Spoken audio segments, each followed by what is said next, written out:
I'm in the historically African American community of Azure Rest, and our history started with a woman when we could not go to beach resorts who bought the land and sold it to families so that we could have a summer experience.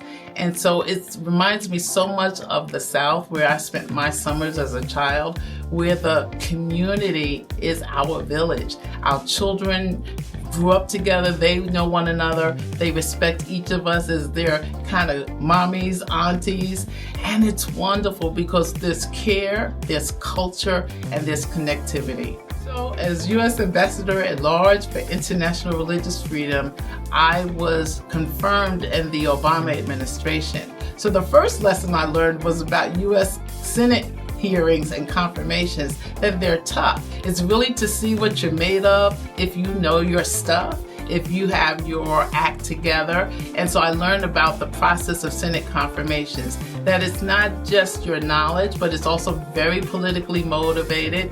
Who's friends with the president and who's your friend, and how the yeses line up. I've learned that the yeses have to line up, because if you don't have enough votes, no matter how wonderfully you've presented yourself, you still can't go through. So that was the first lesson. The second lesson about faith is that they had never had a faith leader in this role. And so I was able to invite all the faiths, anyone who believed or did not believe, because that's what the International Religious Freedom Office was about. And so people like imams and people who were not mainline religions had a seat at the table. And most of all, I learned that women had been absent from the conversation. So to develop the first roundtable for women in religious freedom, which is still in place to this day, was important for me. So I learned a lot of lessons, and I also learned most of all that every country doesn't believe as we believe, but they have to give their citizens the right to believe what they want to believe.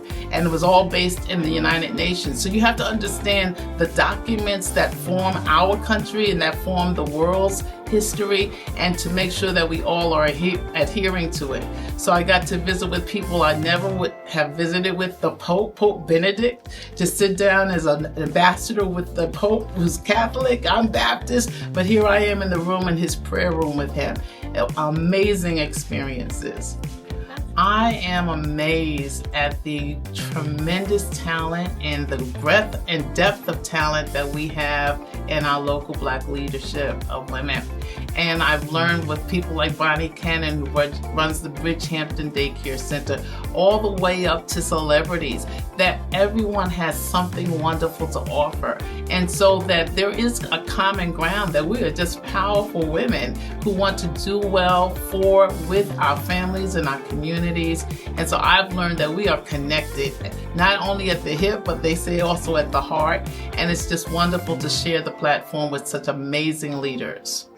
Well, Selah by the Sea, the word Selah is used in the Holy Bible more than 71 times. In the Judeo and Christian Bible, it means to pause, it means to take a break, it means to reflect on that which you've just done.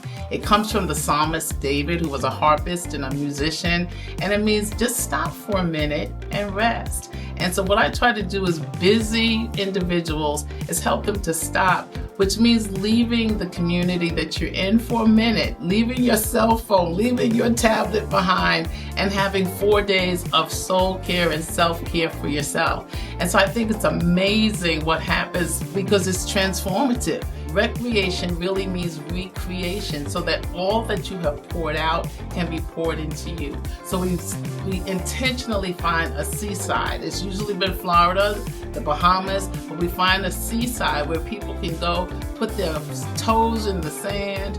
People can go and have sisterhood and have some self-care and off-the-record conversations, which I think are really, really important. And so it's offered annually, and it has not disappointed. We've taken from 25 to 100 women, and each one has been transformed. So Selah by the Sea is our annual event every June, usually the second or third week of June. And we want people to really, really just take the busy out of business.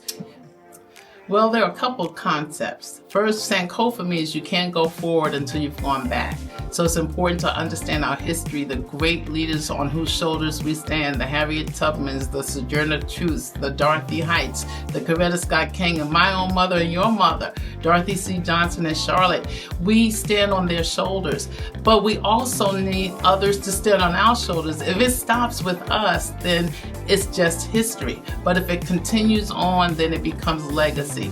So the question is, what will they say about us 50 years from now when we're no longer here? There must be a next generation, and there must be generational wealth. If we start at the same place economically, each generation, then we are just marching time.